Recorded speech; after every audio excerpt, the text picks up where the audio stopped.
여러분 안녕하십니까? K사상 한사상을 확립한 최동환입니다.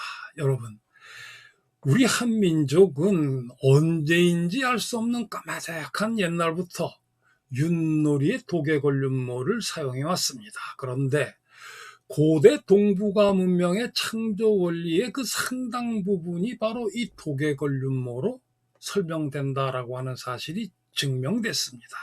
고대 동북아 문명은 머리인 태극이 몸과 마음인 64개와 하나가 되어서 자유자재로 움직이는 자율의 원리인 것입니다. 그런데 이 태극을 네 방향에서 보고 만들어낸 부호가 바로 사상입니다.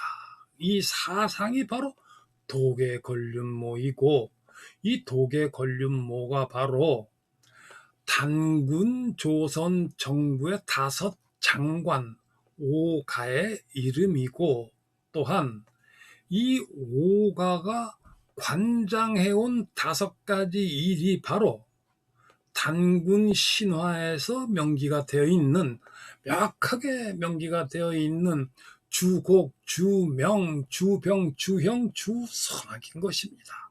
그리고 바로 그 단군 조선의 최고 지도자가 바로 머리, 즉 태극을 상징하는 단군인 것입니다. 자, 그런데 이 머리가 몸과 마음을 자유자재로 움직이는 자율의 원리가 미래 문명인 반도체 문명의 핵심 원리라고 하는 사실, 이 사실이 대단히 중요한 것입니다.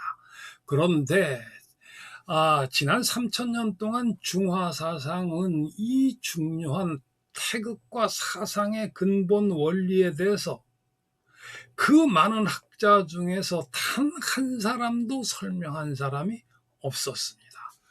또한 서양 문명 2500년 동안 그 기라성 같은 사상가들 중에서 이 자율의 원리, 그러니까 반도체 문명을 작동시키는 가장 중요한 원리인 이 자율의 원리에 대해서 설명한 학자가 단 한 사람도 없었다는 사실입니다. 그런데 우리 한민족이 가득한 옛날부터 사용해온 이 도개걸륜모가 바로 과거 동북아 문명 그리고 미래 반도체 문명의 그 핵심인 자율의 원리를 설명한다라고 하는 사실입니다. 그런데 이 시대에 우리는 이 도개걸륜모가 담고 있는 그 중요한 원리를 완전히 다 잃어버리고 잊어버리고 망각을 해버린 그 도개걸륜모를 윷놀이라고 하는 놀이로만 사용해 온 것입니다. 자, 이제 이 오늘 강의에서는 우리가 망각한 이 도개걸륜모에서 태극과 사상의 원리를 찾아내서 여러분에게 설명을 하도록 하겠습니다. 오늘 강의 시작합니다. 자, 지난번 강의에서는 이 단군 신화에서 하늘과 땅, 남자와 여자, 마음과 몸이 하나로 통합되는 원리가 바로 단군 신화 안에 있으며, 그 내용이 바로 동북아 문명의 핵심 원리인 하도낙스 음양우행의 원리이다. 그리고 마음과 몸이 하나로 통합됐을 때 머리가 깨어나면서 그 머리인 태극이 몸과 마음인 64개를 자유자재로 움직인다라고 하는 사실이 또한 이 단군 신화 안에서 제가 설명을 했습니다. 그 머리인 태극이 바로 단군이라고 하는 사실까지 설명했습니다. 바로 그 내용이 개천의 원리가 되는 것인데, 자, 오늘 강의에서는 단군 신화에서 또 다른 내용을 또 설명을 드리겠습니다. 사실 이 단군 신화는 이 동북아 문명 전체를 설명하는 무궁무진한 내용을 담고 있습니다. 이 단군 신화 하나만 가지고도 이렇게 두꺼운 책으로 설명해도 부족할 것입니다.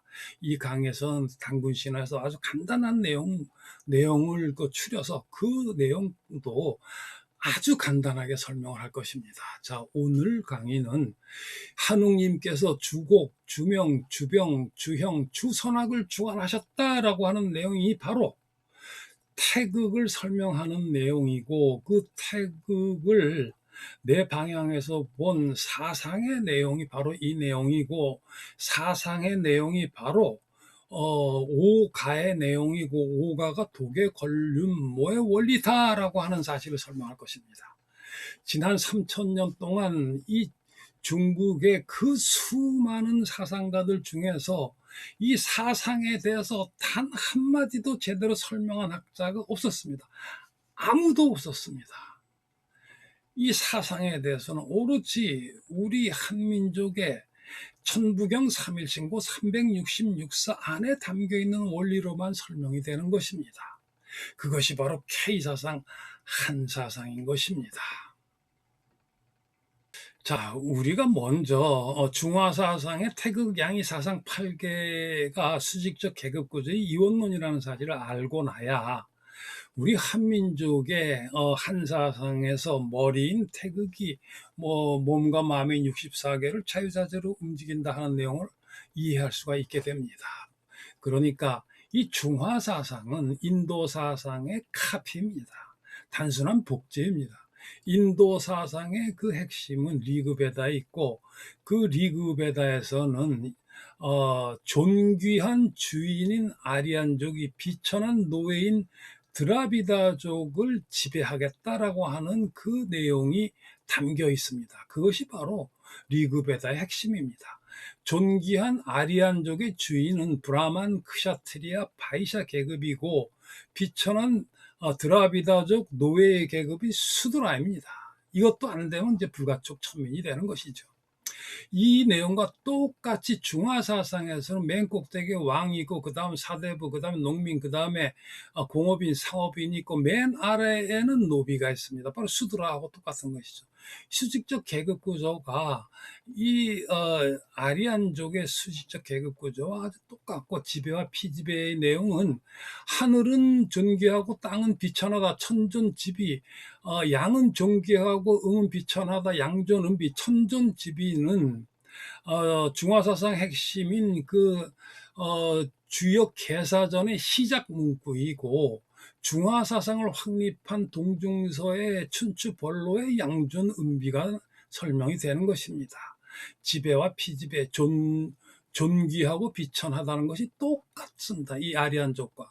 그리고 이것을 부호로 나타낸 것이 바로 태극과 양이와 사상과 팔계와 64궤가 되는 것입니다. 그래서 이런 수직적 계급 구조로서의 태극, 양이는 이제 음양이죠.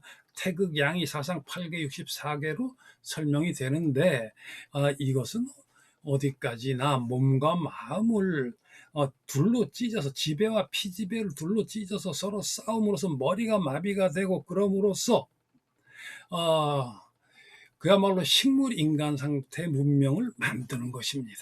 자, 우리는 단군 신화에서 머리인 태극이 몸과 마음인 64궤를 자유자재로 움직이는 원리, 그러니까 이 자율의 원리, 개천의 원리를 설명한다라고 하는 사실을 알았습니다. 바로 그것을 기하학적 도형으로 설명하면은 이 가운데인 이 태극이 이 밖에 있는 64궤를 자유자재로 움직인다, 이렇게 되는 것입니다. 가운데 그러니까 천부도의 36이 태극이 되고, 그 밖에 있는 이 흰점 34개, 검은점 30개의 이 주역 64개의 원리, 그러니까 64개를 자유자재로 움직인다, 이렇게 되는 것이죠.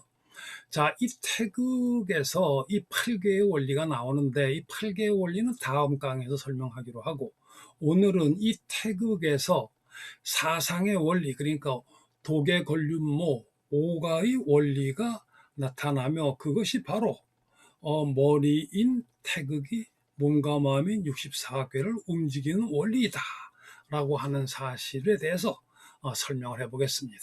자, 여기 보이는 그림이 태극입니다. 그러니까 이 태극은 중화사상에서 말하는 태극과는 전혀 다릅니다. 중화사상에서 말하는 태극은 주역 개사전에서 설명하듯이 태극이 양이를 낳고 양이가 사상을 낳고 사상이 8개를 낳는다라고 하는 수직적 계급 구조의 맨 꼭대기에 있는 하나의 점, 숫자로는 1이 바로 태극입니다.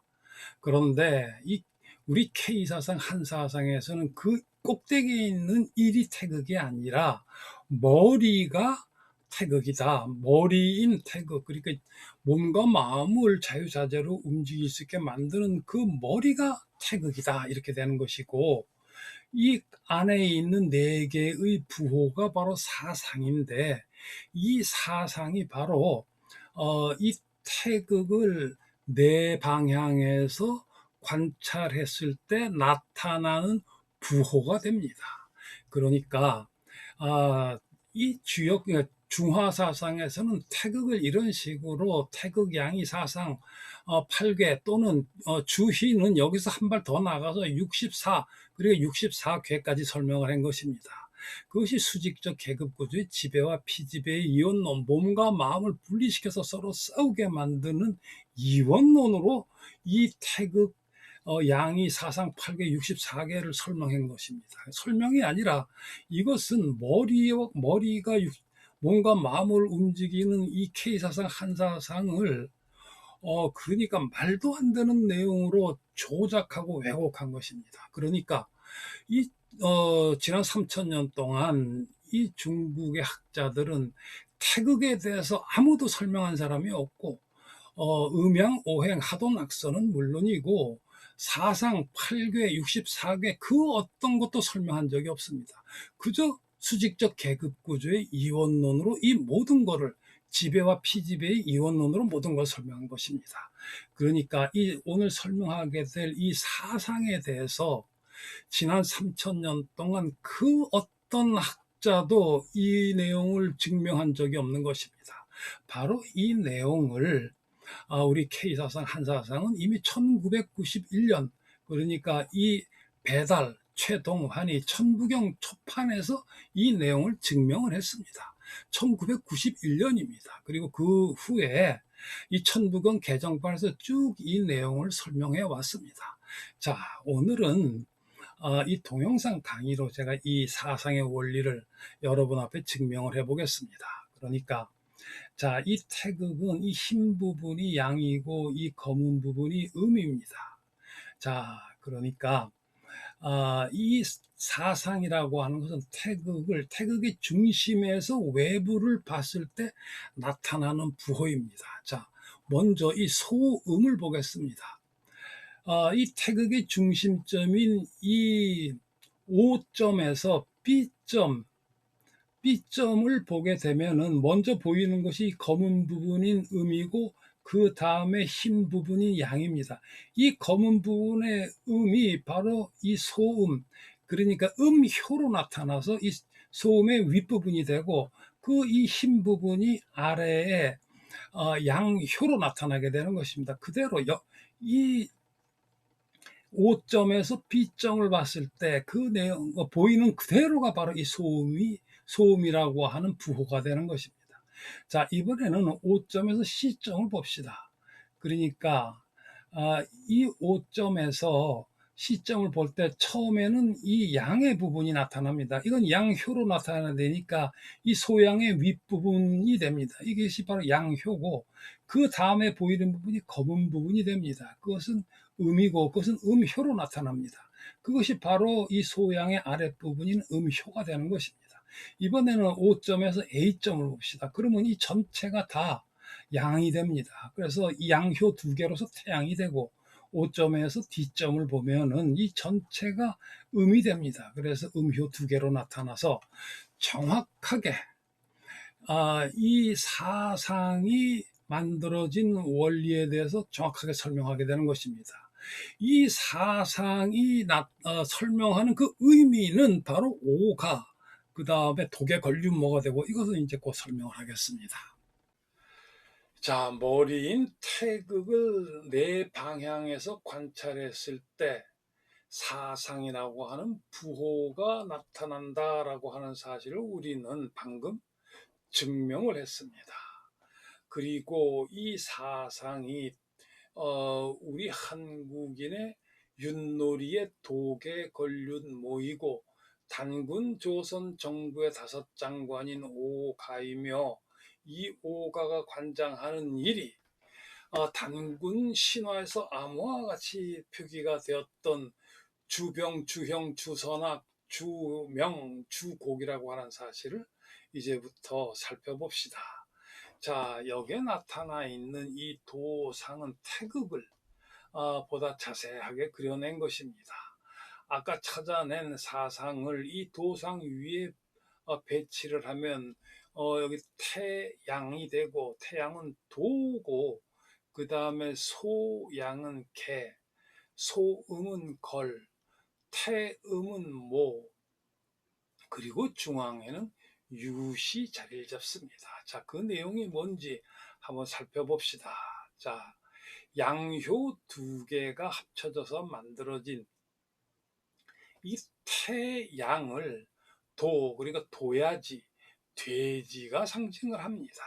그러니까 이 저가, 저돌적이다 할 때 저자가 바로 돼지 저자인데, 그것이 저가가 되는 것이고, 이 저가가 태양이며, 단군 신화에서는 주병이다, 병을 주관한다, 이렇게 나타납니다.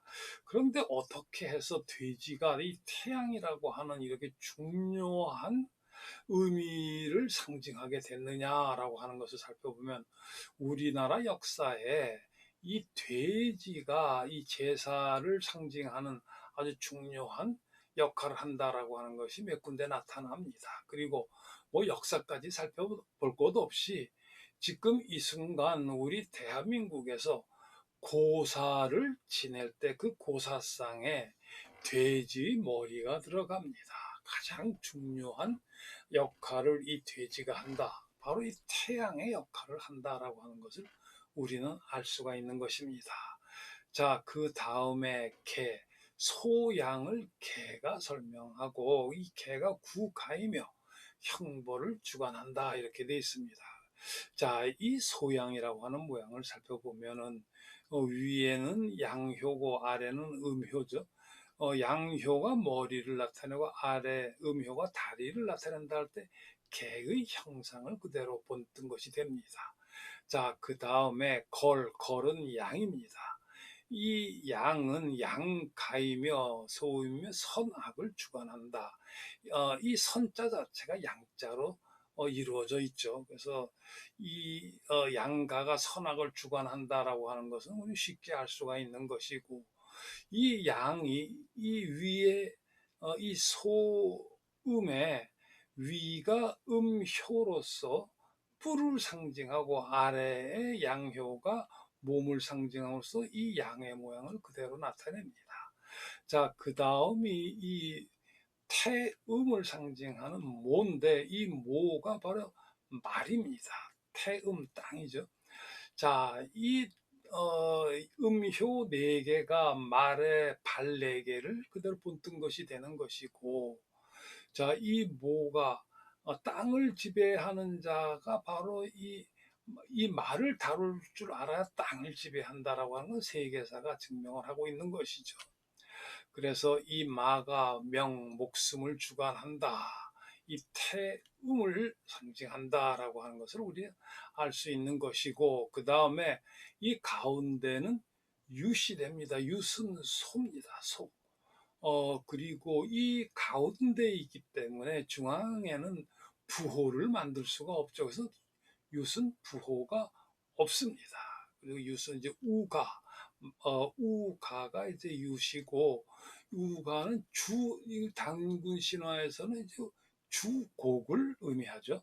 주곡이라고 하는 것은 오곡, 그러니까 농사를 주관한다. 그러니까 1만 2천 년 전 신석기 혁명 이후에 우리가 농사를 지으면서 그 농사의 중심에는 소가 들어가는 것이죠. 소. 그래서 이 유시 가장 중요한 중심에 딱 위치를 하게 되는 것입니다. 자, 이렇게 해서 우리는 5개의 짐승, 도개, 걸류, 모로, 이 모가 이 태극을 설명하는 것이고, 태극이 바로 사상을 설명하고, 사상이 바로 태극인 머리의 내부를 설명하고, 그 내부라고 하는 것이 국가의 공적 영역의 내부, 그러니까 5개의 부서, 오가 5장관을 의미했습니다. 자, 그럼으로써 이 태극인 머리가 몸과 마음인 64개와 일체가 되어서 자유자재로 움직이는 이 반도체 문명의 작동 원리인 이 자유를 설명할 수 있게 되는 것입니다. 자, 이 사상의 내용은 1991년 저의 책 천부경 초판에서 이미 증명이 된 내용입니다. 그 후에 천부경 1차 개정판, 2차 개정판에서 계속 다뤘던 내용이고, 그런데 지난 3000년 동안 중국 중화 사상의 그 어떤 학자도 이 태극을 증명한 학자가 없었고 사상을 증명한 학자도 없었으며, 태극과 사상의 관계에 대해서 증명한 학자도 단 한 사람도 없었던 것입니다. 그리고 지난 2500년 동안 서양 문명의 어떤 학자도 이 태극인 이 사상, 그러니까 태극과 사상이 만들어내는 이 자율의 원리의 그 핵심 원리를 설명한 학자가 단 한 사람도 없었던 것입니다. 자, 바로 이 내용이 모든 것이 자율로서 움직이는 이 시대 반도체 문명에 와서는 너무도 중요한 원리가 되는 것입니다. 자, 그러니까 그동안 우리 한국인들은 외래 사상, 외래 문물은 대단히 소중하고 중요하게 생각해 왔습니다만은 정작 우리 것에 대해서는 아주 대수롭지 않게 생각하고 소중하지 않게 다루온 경향이 많았습니다. 이 독일 권륜모도 그 중에 하나였습니다. 그런데 이 독일 권륜모 안에서 그러니까 이 지난 2500년 동안 서양 사상가들이 그토록 도달하고 싶어 했지만 도달할 수 없었던 자율의 원리가 설명된 것입니다. 그리고 지난 3000년 동안 이 중화 사상은 우리 한국인이 창조한 이 고대 동북아 문명의 그 핵심인 이 자율의 원리를 이원론으로 조작하고 왜곡을 해왔던 것입니다. 자, 오늘 강의 여기서 마치도록 하겠습니다. 이 강의는 계속 이어집니다. 최동환의 한사상 TV 반도체 문명과 동북아 천하대란 제14강 도계거륜모가 반도체 문명의 작동원리이다 강의를 마칩니다.